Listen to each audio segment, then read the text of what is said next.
আসসালামু আলাইকুম দর্শক, আজকে আমরা আসছি ভুট্টার ক্ষেতে, ভুট্টার জমিতে। আপনাদেরকে দেখাবো আমাদের গ্রিন অন সিডের ভুট্টার জাত। আমরা সরাসরি কৃষকের সাথে কথা বলবো এবং তার থেকেই শুনবো ভুট্টার আমাদের বিস্তারিত। আমি মোহাম্মদ আবুল বাশার, ভোটদৌড় নতুনপাড়া। আমি এই গ্রিন মিসাইল 55 জাতের ভুট্টা চাষ করি। চাষ করার পর দেখা যায় অন্য অন্য জাতের চাইতে এই ভুট্টা চাষে অনেক ফলন পাওয়া যাচ্ছে এবং সেচও কম লাগে, সারের দিক দিয়ে অনেক কম খরচে ভালো লাভবান হওয়া যায়। তা আমি আমার গ্রামবাসী আশেপাশে যারা আছেন তাদেরকে এই গ্রিন 55 জাতের ভুট্টা চাষ করার জন্য উদ্যত্ত আহ্বান করছি। কতদিন হলে ভুট্টা চাষ করেন? দীর্ঘ 10-15 বছর। 10-15 বছর হলে ভুট্টা চাষ করছেন। এই 10-15 বছরে যতগুলো জাত দেখছেন তার সাথে এই গ্রিন মিসাইলের পার্থক্যটা কি? পার্থক্য এই ভুট্টা দেখতেছি গাঁথনি ঘন এবং গভীরে থাকে, আর অল্প মেশিনে ছাড়াতে সুবিধা, ভাঙ্গে কম।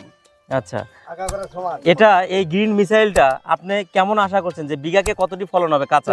আমার মনে হয় কাঁচাতে 50 পার হওয়া লাগে, এরকম যেরকম জাত দেখতেছি। তাহলে শুকনাতে কতটুকু হবে? 40-45।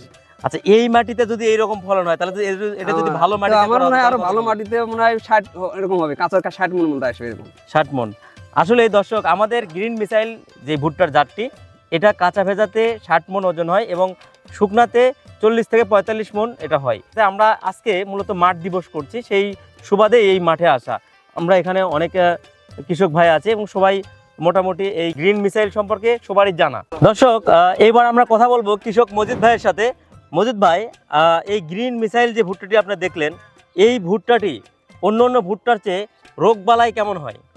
রোগ বালাই খুবই কম। আচ্ছা, আপনি ভুট্টা কত সাল হলে চাষ করেন? এই 2015।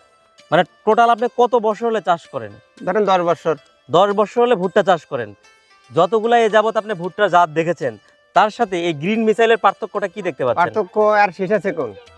দানাটা খুবই ঘন, দানাটা বড়। আচ্ছা, কলা মোটামুটি 1 বিরিক ছেড়ে যায়, মানে 10 ইঞ্চির মতো। 10 ইঞ্চি কলা। হ্যাঁ। আচ্ছা, অন্য অন্য যে ভুট্টাগুলো আছে তাদের সাথে এটার পার্থক্য আপনি বলছেন যে এটার শীষ চিকন হ্যাঁ, এবং দানা পুষ্ট, হ্যাঁ, এবং এক মাথা পর্যন্ত এটার ভুট্টা মানে ভুট্টা আছে আর কি, দানা আছে। হ্যাঁ। আচ্ছা, এটার সেচ কেমন লাগে? সেচ খুবই কম, 3টা 4টা সেচ দিলে পারে ভুট্টা উঠে যায়। আচ্ছা, প্রতিকূল আবহাওয়া, অর্থাৎ ধরেন যে এলাকাতে খরা, যে এলাকাতে আপনার বাতাস হয় কিংবা অন্য অন্য সমস্যা, এই বাতাসে গাছ কেমন হবে? শক্ত গাছ পড়ে না? না না। আচ্ছা খুবই দর্শক, শুনলেন মজিদ ভাইয়ের মুখ থেকে। এবার আমরা শুনবো আরেকজন কৃষক ভাইয়ের কাছ থেকে, যে আমাদের এই গ্রিন মিসাইলটা ব্যাপক আকারে করেছে, তার কাছ থেকে আমরা কিছু শুনি। ভাই আমির হোসেন ভাই, আমরা এখন যে জমিতে অবস্থান করছি, এই জাতটা কি একটু যদি আপনার মুখ থেকে শুনি। জাতটা হলো মিসাইল 55। Green missile 55। মিসাইল 55। আচ্ছা, আপনি কতদিন হলে ভুট্টা চাষ করেন? 15 বছর। 15 বছর হলে চাষ হ্যাঁ, করতেছেন? 15 বছর হলো। আচ্ছা, এই ভুট্টাটা এই 15 বছর যত জাত চাষ করছেন তার সাথে এটার পার্থক্য কি কি? এটা পার্থক্য, আর ভুট্টার দানারও গভীর এবং গোড়ার থেকে মাথা পর্যন্ত পরিপূর্ণ, আর শেষে চিকন। আর মাটি মানে খারাপ মাটিতে এটা ভালো হয় আর কি, আর ভালো মাটিতে দিলে আরো উন্নত হবে আর কি। এটা বাতাসের গাছটা কেমন? হেলে না গাছ, শক্ত গাছ থাকে। আচ্ছা, এইটার অন্য অন্য যে রোগ বালাই কেমন হয়? এটা রোগ বালাই সহনীয়, মানে এত ওষুধ ব্যবহার করা লাগে না। ধন্যবাদ ভাইকে, আমির হোসেন ভাইকে অসংখ্য ধন্যবাদ, যেহেতু সে এটার শুরু থেকে একদম শেষ পর্যন্ত দেখেছে এবং পরীক্ষিত। যেহেতু এই যে ভুট্টা আপনারা নিজের চোখেই দেখলেন, আর এটার আরো ভালো রেজাল্ট ছিল আমাদের জমিতে। সোহেল ভাই বলেন, ওখানে প্রায় 2 বিঘা জমিতে আমাদের গ্রিন মিসাইল ভুট্টা লাগাইছি। তো এটার রেজাল্ট যদি দেখেন, যেহেতু আমরা এই গ্রামের প্রধান মানে শস্য হচ্ছে প্রথমত ধানের পরে ভুট্টা, এই দুটোই কিন্তু আমরা সবচেয়ে বেশি করি। তো এই ধান এবং ভুট্টা নিয়ে কিভাবে হচ্ছে আমরা এইটাকে আরো সামনে আগিয়ে নিব, এবং জাত জানেন কিনা যে বাংলাদেশে প্রতিনিয়ত কিন্তু আপগ্রেড জাত আসতেছে। আর যে ভুট্টার কথা বললাম, গ্রিন মিসাইল যেটা, এইটা আমরা এবার পরীক্ষামূলক দিছিলাম আলহামদুলিল্লাহ। আর আমাদের যে কোম্পানির যে প্রোডাক্টগুলো আছে, দেখেন যে লিফলেট দেখেন, এখানে প্রত্যেকটা জিনিস কিন্তু আমরা নিজেরা পরীক্ষা করি।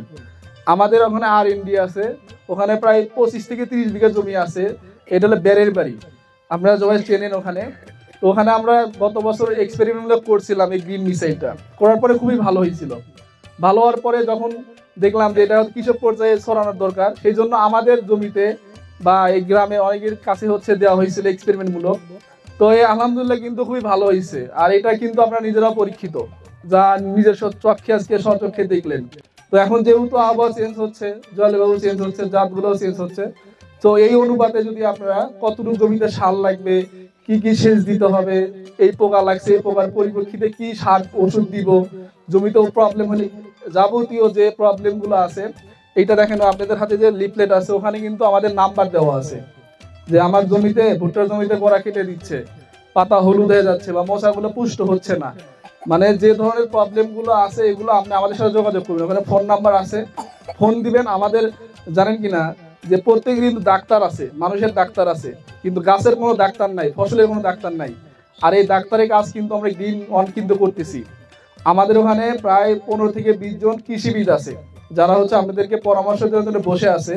আপনারা একটা করে মিস কল দিবেন যে আমার ভুট্টার জমি এ হয়েছে, ধানের জমিতে এ হয়েছে, বা অন্যান্য সবজি জাতীয় যে সমস্যাগুলো হয়, আপনারা একবার শুধু এই নাম্বারে ফোন দিবেন, আপনাদেরকে আমরা পরামর্শ দিয়ে থাকবো।